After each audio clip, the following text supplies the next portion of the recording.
Dr. Malone, thank you very much for this interview. This is on behalf of the West African College of Nursing, who celebrates their 25th anniversary this year. And the extract from this interview will be published in our May edition of the West African Journal of Nursing.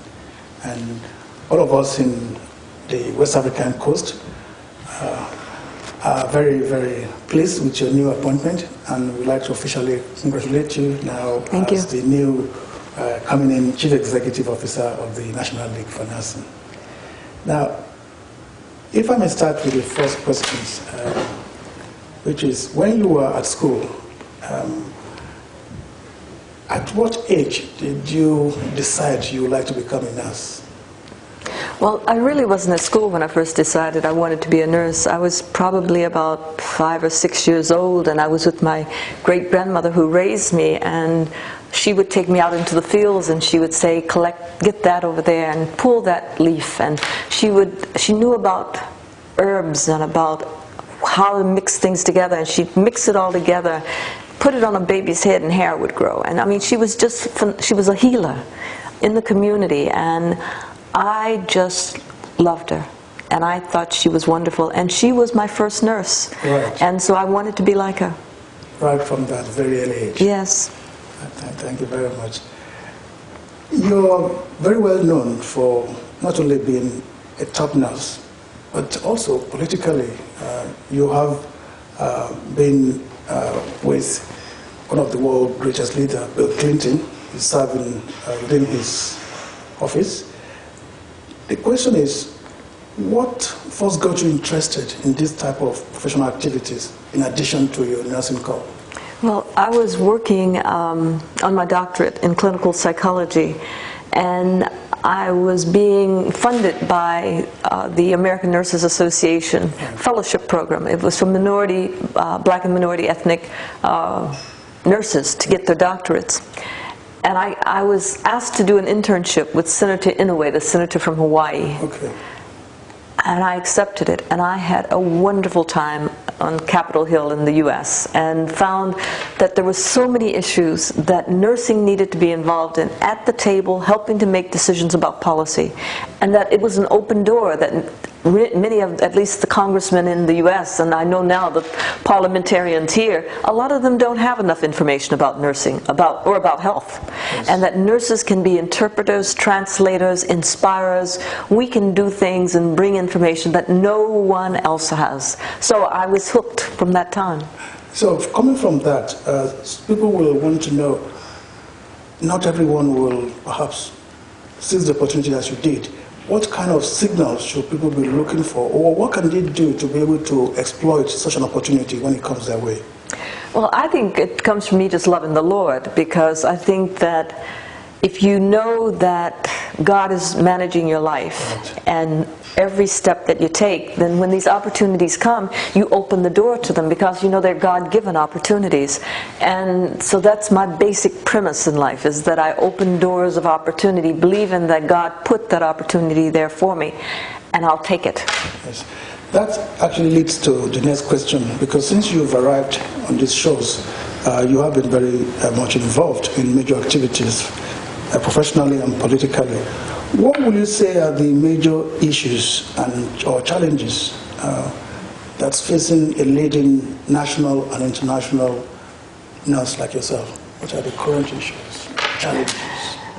Well, the challenges are always interesting, and I think that the higher you climb, the more the challenges grow. And I think there's always the feeling of, do you really deserve to be in the position you're in? That there are those who are out there who are looking at you saying, I wonder if she or he really deserves to be there.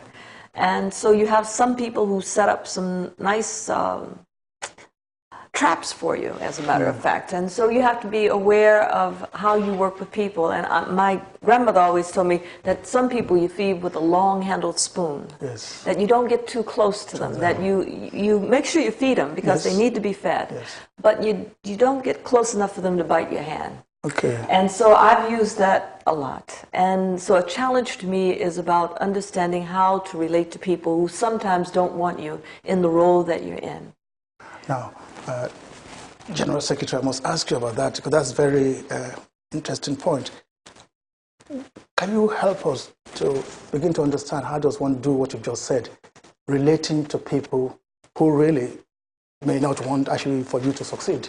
How do you do that? You stay clear about what your primary task is. I've always been very clear that the reason that I'm here is about patient care, Right. about quality patient care, and that I have to stay focused, Right. that I can't get distracted to my right or to my left. I'm totally focused on what I'm here to do. I know I'm a good nurse. I am a very good nurse. I make a difference in the lives of patients when I work with them, and the lives of people when I interact with them.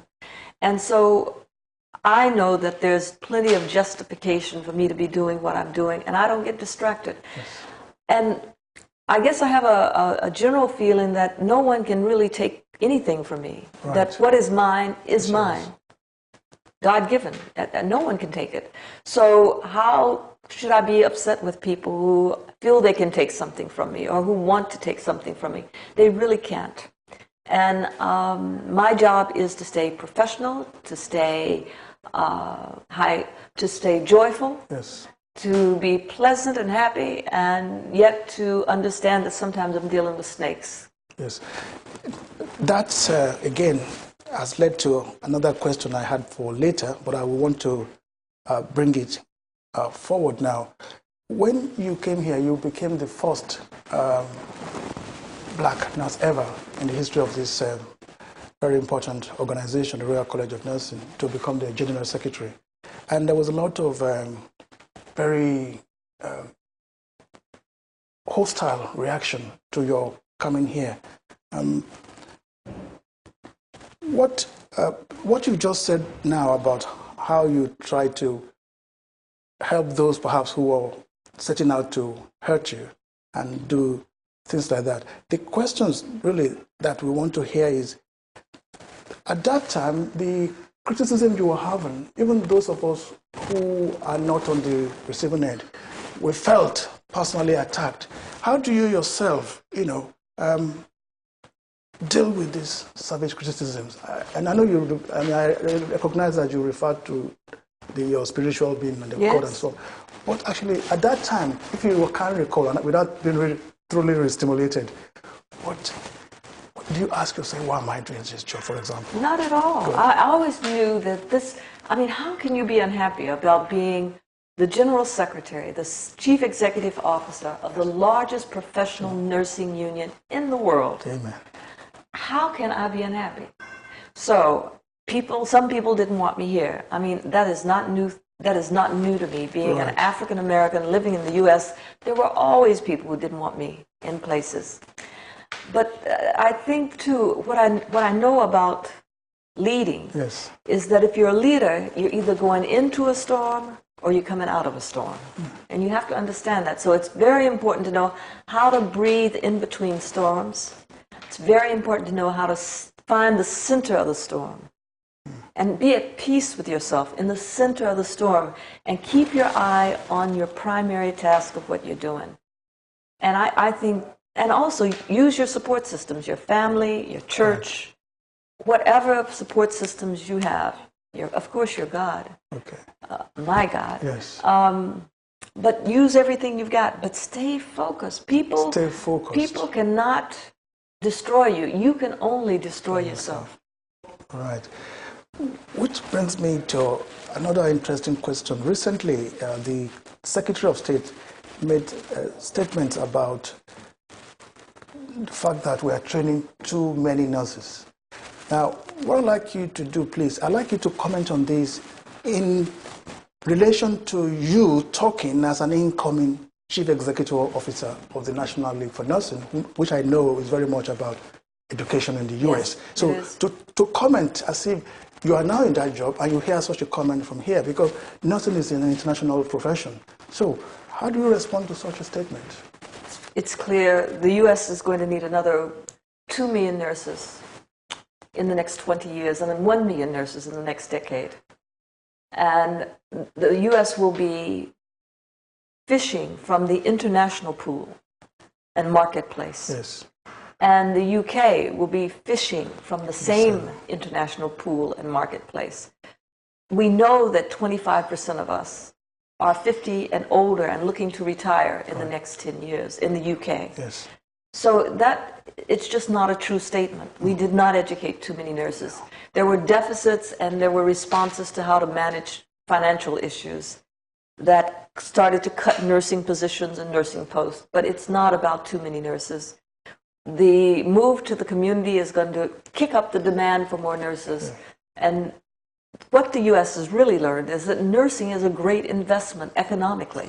And that really the more nurses that you have, the more flexible your system is and the more cost-effective your system is. You've already mentioned the systems and mechanisms that help you to stay on top, and focus is a key word. Will there be anything or worries that keep you awake at night? The only thing that would keep me awake at night are my children. Right. And they started that at a very early age. When they were born, they kept me awake at night. You know, every now and then you have to feed them every four hours or so. But I don't have anything else that's worthwhile to keep me awake at night. Thank you very much. Now, we're coming out towards the end of this. And the next thing I really want to ask you now is about you are here as General Secretary for all nurses, but we also know that you have been a tremendous positive influence for black nurses. What's your message as a General Secretary to the British black nurses? Yeah. It would just be simply, colleagues, you are strong, you are beautiful. You bring such a wonderful gift to the nursing profession and to the patients. Don't forget your strength, and your strength in each other. Hold on to each other. And that's where the strength is. There's strength in oneself. Yes. God-given strength. Yes. But it's maximized when we hold on to each other. And I think that is really the big message, is that nurses who are black in Britain need to step up and step out. They need to go for every position they possibly can. They need to climb every ladder possible and not even worry about, is it my time? And get your mentors. I'm not saying don't be prepared, but make sure you take full advantage of the possible opportunities that are out here. It is so critically important. Thank you very much for that. There is also the issue of your achievements. I mean, there's so many of them, but we'd like to hear from you. What would you describe as your most memorable achievement as General Secretary? Well, I think the most memorable one for me was May 11th, and we had a rally at the Methodist Central Hall, where about 800 nurses were there, and about 200 MPs they lobbied that day, and politically. And so it was not that the General Secretary was doing the political work. No. It was that our members were doing the political work. And I want every nurse to understand that he or she has a political dimension to themselves, that they need to exercise like a muscle, that they need to go to their legislator, whoever it is, and get a relationship with them and tell them what's going on in terms of health care. Back in the States, one of my favorite mentors, she would bake cakes, she would bake pies, and send them to those legislators. They loved her, and she would then get her business done. Yes. And I just think there are a number of ways to be political. It's not always about being sharp and sophisticated and strategic. Sometimes it's just about being human and kind and gracious and decent and respectful, and understanding that we're dealing with other human beings who have the same needs that we do. Nurses are wonderful at building relationships. Politics is all about building relationships. When I know you have received many honorary doctorates. When you were at Middlesex University a few years back, you got Doctor of Uni.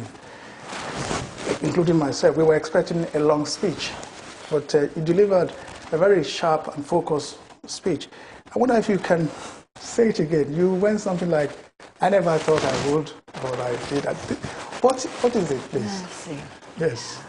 I never thought that I would be a dean of nursing at North Carolina A&T State University in the U.S. Right. But I never thought I could. Right.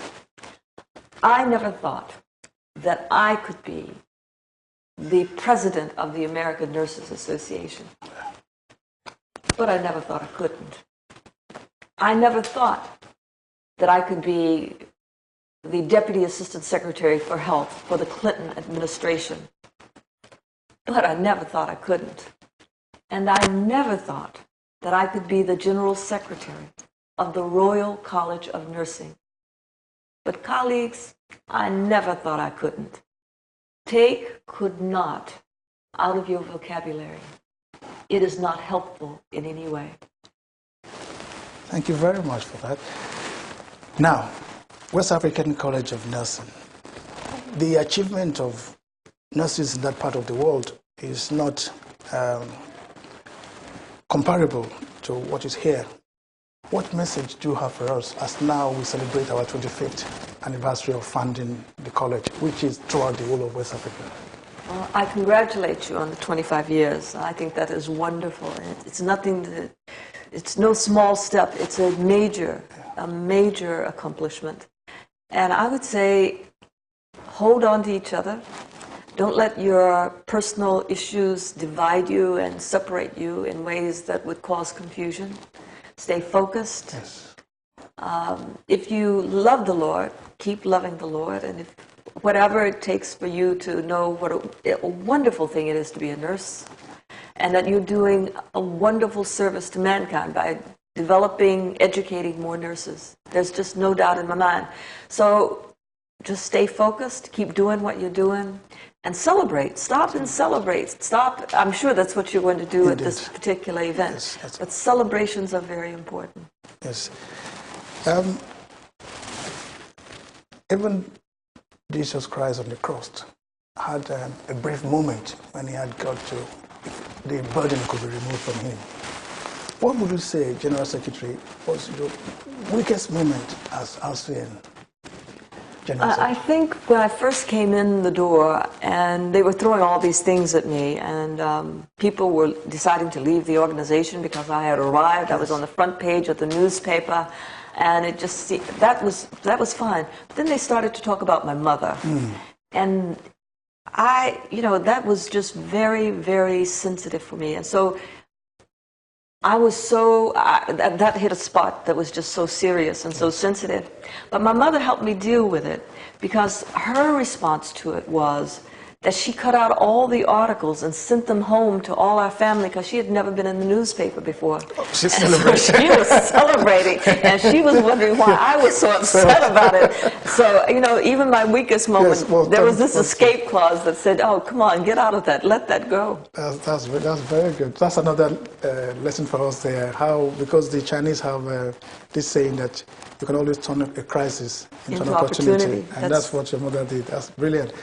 In June 2002, I think it's another major achievement. The Management Today is one of the key magazines in this country for professional managers. And there were 50 women named as the powerful women in the country. You were number 23. How did you feel about that? Well, I was very pleased with it, but I was surprised, because I had just gotten to the country. And I didn't, I was very surprised, but I thought I probably needed it. I probably needed the help. It was like somebody giving me a set of armor. And 23 is a good number. It is very, very good. A very good number, so I was very pleased. That was very good. And again, if I may say, because something to celebrate, you are also, at that time, the only black person on that list. There is a Baroness Scotland who is cited as upcoming. Now,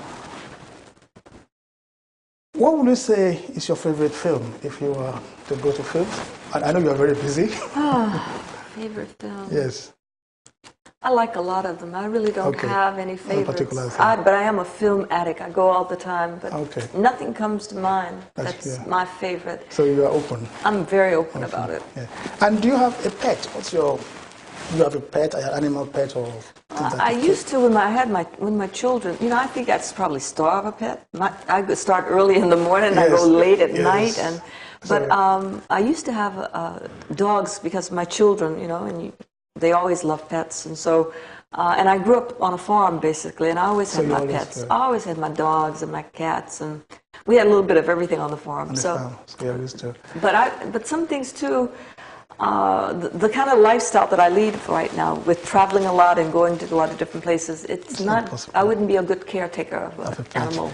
Yes. Still on the issue of animals, if you were to characterize your leadership while you were here at the RCN in form of an animal or animals, maybe different phases of your time, what animal would you say you were? A lion. A lion? Mm-hmm. Yes. Why a lion? Because they're king of the jungle. The king of the jungle. Yeah. The king of the jungle. They get the business done. Yes. And everybody understands that. Yes. Well, General Secretary, it is a great pleasure to have the opportunity to conduct this interview. Thank you very much for your honesty and the information you've given us. I'm sure our readers will benefit from it. Thank you very much.